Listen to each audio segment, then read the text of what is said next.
Hello guys, welcome back to my YouTube channel. അപ്പോൾ കീം 2026 ഉടനെ start ആവാൻ പോവാണ്. ഏപ്രിൽ 13 തൊട്ടാണ് അതിന്റെ സ്റ്റാർട്ടിംഗ് ഡേറ്റ്. സോ നിങ്ങൾക്ക് ഇതിനെ എങ്ങനെ പ്രിപ്പയർ ചെയ്യണമെന്ന് അറിയില്ലാത്ത ഒരാൾക്കാരാണെങ്കിൽ ഈ ഒരു വീഡിയോ നിങ്ങൾക്ക് വേണ്ടിയുള്ളതാണ്. ഓക്കെ, സോ ഇന്നത്തെ വീഡിയോയിൽ നമ്മൾ കീമില് ഫിസിക്സ് സബ്ജക്റ്റിനെ പറ്റി ആയിരിക്കും ഡിസ്കസ് ചെയ്യാൻ പോകുന്നത്. കാരണം അതാണ് എൻ്റെ ഒരു one of the main subject. So ഫിസിക്സിന്റെ കഴിഞ്ഞ 2019 മുതൽ 2025 മുതലുള്ള എല്ലാ ക്വസ്റ്റ്യൻ പേപ്പേഴ്സും നോക്കിയിട്ട് അതിന്റെ ബേസിസിൽ ഏതൊക്കെ ചാപ്റ്റേഴ്സിൽ നിന്നാണ് ഏറ്റവും കൂടുതൽ ക്വസ്റ്റ്യൻസ് ചോദിച്ചിട്ടുള്ളത്, ഏതൊക്കെ ചാപ്റ്റേഴ്സിൽ നിന്നാണ് ഏറ്റവും കൂടുതൽ റിപ്പീറ്റഡ് ക്വസ്റ്റ്യൻസ് വന്നിട്ടുള്ളത്, അതിന്റെ എല്ലാം ഡീറ്റെയിൽ ലിസ്റ്റ് ഞാൻ ഈ ഒരു വീഡിയോയിൽ നിങ്ങൾക്ക് തരാൻ പോവാണ്. സോ മേക്ക് ഷുവർ നിങ്ങൾ ഈ വീഡിയോ കംപ്ലീറ്റ് കാണാം. ഡെഫിനറ്റ്ലി നിങ്ങൾ ഏത് രീതിയിലാണോ ഫിസിക്സ് പഠിക്കണം അത് കംപ്ലീറ്റ്ലി ചേഞ്ച് ആവും and you will score high marks in less time. So നമുക്ക് വീഡിയോയിലേക്ക് പോകാം. ഇനി നമുക്ക് ഫിസിക്സ് എങ്ങനെ പഠിക്കാം എന്നുള്ളൊരു സ്റ്റഡി പ്ലാനിലേക്ക് കിടക്കാം. അതിനു മുന്നേ ഈ ഒരു വീഡിയോയിൽ ഇനി ഞാൻ പറയാൻ പോണ ആ ഒരു ലിസ്റ്റ്, ഇതിൽ ഏറ്റവും ആദ്യം പറയുന്ന ഒരു ഗ്രൂപ്പ് ഉണ്ട്. ഓക്കെ, ഇത് കംപ്ലീറ്റ്ലി ഞാൻ ഒരു 3 ഗ്രൂപ്പായിട്ടാണ് ഇതിൽ മാറ്റിയിടുന്നത്. ഗ്രൂപ്പ് 1 ഏറ്റവും കൂടുതൽ ചോദിച്ചേക്കുന്ന ചാപ്റ്റേഴ്സും അതുപോലെ തന്നെ റിപ്പീറ്റഡ് ക്വസ്റ്റ്യൻസ് ഏതൊക്കെ ചാപ്റ്റേഴ്സിലാണോ കൂടുതലുള്ള ആ ചാപ്റ്റേഴ്സാണ് ഞാൻ മെൻഷൻ ചെയ്തേക്കുന്നത്. ഓക്കെ, സോ അത് നിങ്ങൾ ഏറ്റവും ആദ്യം പഠിച്ച് തീർക്കാൻ നോക്കുക. ലൈക്ക് കംപ്ലീറ്റ് ആയിട്ട് ബ്ലൈൻഡ്ലി നിങ്ങളത് ഫോളോ ചെയ്തു. ഓക്കെ, എന്തായാലും നിങ്ങൾക്ക് നല്ല മാർക്ക് കിട്ടും, അത് ഉറപ്പാണ്. സോ ഏറ്റവും ആദ്യം ഗ്രൂപ്പ് 1 ചാപ്റ്റേഴ്സ് ഫോളോ ചെയ്യാം.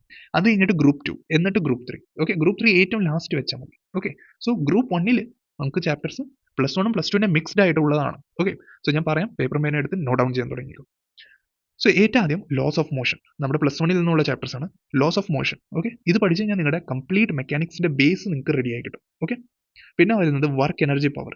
ഇതിൽ നിന്ന് direct questions, formula based questions directly ചോദിക്കും. ഓക്കെ, പിന്നെ മോഷൻ ഇൻ പ്ലെയിൻ. ഓക്കെ, ഈ ചാപ്റ്ററിൽ നിന്ന് എല്ലാ വർഷം ഒരു റിപ്പീറ്റഡ് ക്വസ്റ്റ്യൻ എങ്ങനെ പോയാലും ഉണ്ടാവും. ഒരു ക്വസ്റ്റ്യൻ ഇല്ല, ബട്ട് റിപ്പീറ്റഡ് ആയിട്ടുള്ള ക്വസ്റ്റ്യൻസ് ഈ ചാപ്റ്ററിൽ നിന്ന് വരാറുണ്ട്.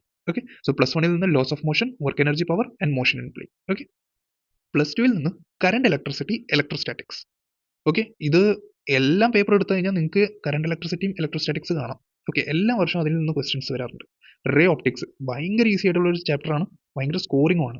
ആറ്റംസ് ആൻഡ് ന്യൂക്ലിയർ ചെറിയ ചാപ്റ്ററും അതുപോലെ തന്നെ നന്നായിട്ട് നിങ്ങൾക്ക് സ്കോർ ചെയ്യാൻ പറ്റും. ഓക്കെ, സോ ഈ 6 ചാപ്റ്റേഴ്സ് നിങ്ങൾ മസ്റ്റ് ആയിട്ട് പഠിക്കാം. ഓക്കെ, ഫസ്റ്റ് പ്രിഫറൻസ് കൊടുത്ത് പഠിക്കാം. ഓക്കെ, ഇതിന്റെ എങ്ങനെയാണ് പഠിക്കേണ്ടതെന്ന് വെച്ചാൽ തിയറി ഉണ്ടാക്കാം, അതിൻ്റെ ഒപ്പം തന്നെ previous year questions solve out ചെയ്യാം. പ്രീവിയസ് ഇയർ ക്വസ്റ്റ്യൻസ് ഇല്ല, വേറെ MCQ ക്വസ്റ്റ്യൻസ് ആണ് നിങ്ങൾ പ്രാക്ടീസ് ചെയ്യണമെങ്കിൽ അതും ഒരു നല്ല അഡ്വാൻറ്റേജ് തന്നെയാണ്. പക്ഷേ എപ്പോഴും ഓർക്കുക, തിയറി പ്രീവിയസ് ഇയർ ക്വസ്റ്റ്യൻസും മസ്റ്റ് ആണ്. ഓക്കെ, ഇനി ഗ്രൂപ്പ് 2 വരുവാണെങ്കിൽ +1 നിന്ന് motion in straight line, system of particles and rotations, oscillations, thermodynamics.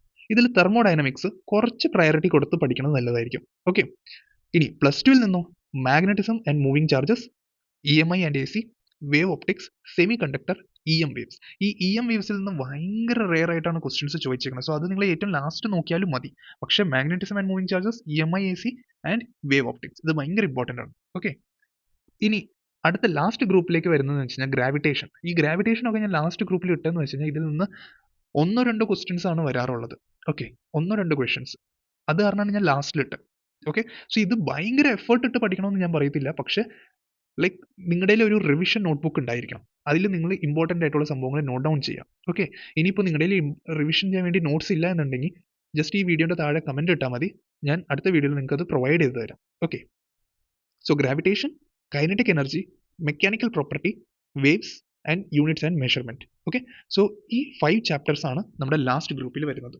Okay, ഈ ലാസ്റ്റ് ഗ്രൂപ്പിൽ വേണമെങ്കിൽ നിങ്ങൾക്ക് സെമി കണ്ടക്ടറും EM വേവ്സും കൂടി ഇടാം. പക്ഷേ ഞാൻ അത് മറ്റതിലേക്ക് ഇട്ടെന്ന് വെച്ച് കഴിഞ്ഞാൽ തിയററ്റിക്കൽ ആയിട്ടുള്ള ക്വസ്റ്റ്യൻസ് സെമി കണ്ടക്ടറിൽ നിന്ന് വരാൻ ചാൻസ് ഉണ്ട്. അതുപോലെ തന്നെ EM വേവ്സിൽ നിന്ന് ഭയങ്കര റെയർ ആയിട്ടാണ് ക്വസ്റ്റ്യൻസ് ചോദിക്കാം. സോ അത് നിങ്ങൾക്ക് ഈ ഗ്രൂപ്പ് 3 ഇൻക്ലൂഡ് ചെയ്യാം. ഓക്കെ, സോ ക്ലിയർ ആയി ഞാൻ വിശ്വസിക്കുന്നു. ഈ ഒരു ഓർഡറിൽ പഠിക്കുക. ഏറ്റവും ആദ്യം ഗ്രൂപ്പ് 1, പിന്നെ ഗ്രൂപ്പ് 2, പിന്നെ ഗ്രൂപ്പ് 3. ഇനി നിങ്ങൾ ഇതിൽ ശ്രദ്ധിക്കേണ്ട സംഭവം എന്ന് വെച്ചാൽ നിങ്ങൾ പഠിക്കുന്ന സംഭവങ്ങളെല്ലാം നല്ല വൃത്തിക്ക് തറവായിട്ട് പഠിച്ചിട്ട് മോസ്റ്റ് ഓഫ് ദ ടൈം നിങ്ങൾ ക്വസ്റ്റ്യൻസ് സോൾവ് ചെയ്യാൻ ടൈം കൊടുക്കുക.